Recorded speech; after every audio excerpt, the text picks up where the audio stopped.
Hi guys, welcome back to my channel. இன்றைக்கி என்ன topic next பார்க்குறோம் அப்படின்னு பார்த்தீங்க அப்படின்னா, குறில் நெடில் வேறுபாடு. இதுவும் ஒரு முக்கியமான டாப்பிக்கில் இருக்குது. இது என்னென்ன இருக்குதுன்னு இதில் வந்து டீட்டெயில்டாக பார்க்கலாம். அதுக்கு முன்னாடி நம்ம சேனலை வந்து சப்ஸ்கிரைப் பண்ணாமல் இருந்தீங்க அப்படின்னா கண்டிப்பாக சப்ஸ்கிரைப் பண்ணியிருக்காங்க. இதே மாதிரி வீடியோஸ் இன்னும் அடுத்தடுத்து நீங்கள் பார்த்துட்ருக்கலாம். ஃபஸ்ட்டு இதில் பேசிக்காக என்ன அப்படின்னு பார்த்தீங்கன்னா, எழுத்து அப்படிங்கிறத பற்றி ஃபஸ்ட்டு பார்க்கணும். எழுத்து அப்படின்னா உயிரெழுத்து நம்ம மொத்தம் தமிழ் மொழியில் 12 இருக்குது, மெய் எழுத்து 18 இருக்குது, ஆயுத எழுத்து 1. அப்போ உயிர்மெய் எழுத்துக்கள் மொத்தம் வந்து 216 இருக்குது. தமிழ் எழுத்துக்கள் மொத்தம் அப்படின்னு கேட்டால் 247, உயிர்மெய் எழுத்துக்கள் 216. இது ரெண்டுமே இம்பார்ட்டண்ட், கொஞ்சம் ஞாபகமாக பார்த்துக்கோங்க. உயிரெழுத்துக்கள் என்னென்ன அப்படின்னு பார்த்தீங்கன்னா, அ, ஆ, இ, ஈ, ஓ அது வரை இருக்கிறது உயிர் எழுத்துக்கள். சரியா? நம்ம படிச்சிருப்போம்ல. இதில் குறில் எழுத்துக்கள் எது, நெடில் எழுத்துக்கள் எதுன்னு பார்க்க போகிறோம். குறில் எழுத்துக்கள் என்னென்ன அப்படின்னு பார்த்தா அ, இ, உ, ஏ, அப்புறம் ஓ. இது இவ்வளோ குறில் எழுத்துக்கள். இதோட ஒரு மெய் எழுத்து சேருது. அதாவது குறில் எழுத்துக்கள் இது, குறில் எழுத்தோட ஒரு மெய் எழுத்து சேருது. இக்கு ப்ளஸ் அ, க. இது என்ன ஆகுது அப்படின்னா, இது வந்து மெய் எழுத்து. உயிர் குறில் இது வந்து உயிரெழுத்தில் குறில் இது வந்து. அப்போ உயிர்மெய் குறில் அப்படின்ட்டு சொல்கிறோம். அதான் உயிர்மெய் குறில். சரியா? இப்போ இதுக்கு எடுத்துக்காட்டு கொடுத்துருக்காங்க. கடல், கிளி, இதெல்லாம் உயிர்மெய் குறில் எழுத்துக்கள் இருக்கிறதுனால இதெல்லாம் குறில். சரியா? அதுக்கடுத்து நெடில். நெடில் எழுத்துக்கள் என்னென்னு பார்த்தீங்கன்னா ஆ, இ, ஏ, உ, ஐ, ஓ, ஓ. இந்த 7 எழுத்துக்களும் என்ன அப்படின்னா நெடில் எழுத்துக்கள். சரியா? 1 2 3 4 7 எழுத்துக்கள் இருக்குது. இதே அதுவும் மாதிரி தான் ஒரு மெய் எழுத்தோட உயிர் நெடில். இது வந்து உயிர் நெடில். உயிர் நெடில் வந்து சேரும்போது கா, இக்கு ப்ளஸ் ஆ, கா.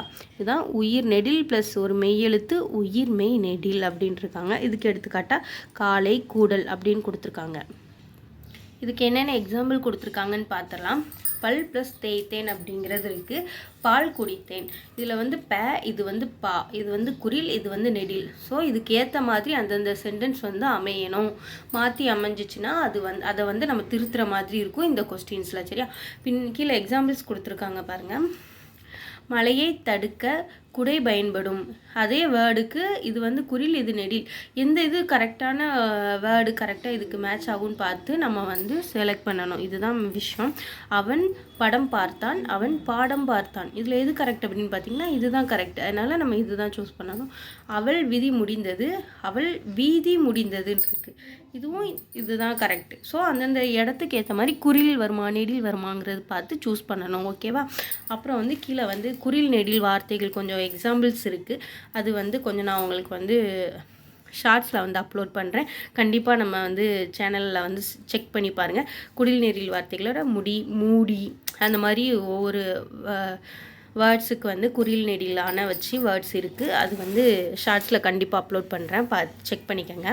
அப்புறம் வந்து எக்ஸாம்பிள்ஸ் கொடுத்துருக்காங்க. என்னென்ன எக்ஸாம்பிள் அப்படின்னா, குறில் நெடில் மாற்றம் அறிந்து பொருள் வேறுபாடு அறிக அப்படின்ட்டு இப்படி கொஸ்டின் கேட்டுருவாங்க. இதோட மீனிங் வந்து சொல்லுங்க அப்படின்ட்டு. சுடு அப்படிங்கிறது வந்து சுடுதல். அதாவது சுடுதல் அப்படின்னா தீக்காயம் அந்த மாதிரி. இதுதான் அப்போது கரெக்ட். அந்த மாதிரி வரும். அப்புறம் தொடு, தோடு அப்படின்னு வரும். இதுனா தொட்டு பார்த்தல். இது வந்து அணிகலன். சரியா? சுடுனா சுடுதல், சூடுனா தீக்காயம், இந்த மாதிரி இதுக்கு மீனிங்.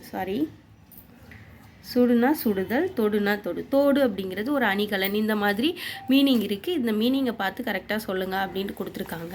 அதுக்கப்புறம் ப்ரீவியஸ் கொஸ்டின்ஸில் இதெல்லாம் கேட்டிருக்காங்க அப்படின்ட்டு பார்த்தா பொலி, போலி. இதுக்கு வந்து மீனிங் கேட்டிருக்காங்க. பொலி அப்படின்னா பொலிவு அப்படின்னு சொல்லிட்டு அழகு அப்படின்னு சொல்லுவோம். போலி அப்படின்னா இதோட டியூப்ளிகேட், அந்த மாதிரி மீனிங்கில் சாயல். அப்புறம் பெரு, பேரு அப்படின்னா, பெரு அப்படின்னா பெரியன்னு அர்த்தம். பேரு அப்படிங்கும்போது நம்மளோட பேர் என்ன அந்த மாதிரி கேட்பலாம், அதுதான். அப்புறம் இன்னொரு எக்ஸாம்பிள் என்னன்னு பார்த்தீங்கன்னா, நான் டேஷ் படிப்பேன், நான் டேஷ் பிடிப்பேன், அந்த மாதிரி இருக்குது. ரெண்டு இதுக்கும் டிஃப்ரென்ஸ். இது படிப்பேன், இது பிடிப்பேன். ஸோ நான் பாடம் படிப்பேன், நான் படம் பிடிப்பேன். இந்த மாதிரி ஆப்ஷன்ஸில் வந்து இந்த மாதிரி கொடுத்துருவாங்க. பாடம் படம் அப்படின்னு கொடுத்துருவாங்க. நம்ம எதுன்னு பார்த்து கரெக்டாக சூஸ் பண்ணி கீழே கொடுத்துருப்பாங்க. செலக்ட் பண்ணி இந்த மாதிரி பாடம் படம் அந்த மாதிரி இருக்கிறத இதை டிக் பண்ணணும். அவ்வளோதான். ஓகேவா? இவ்வளோ தான் குறில் நெடில் வேறுபாடு.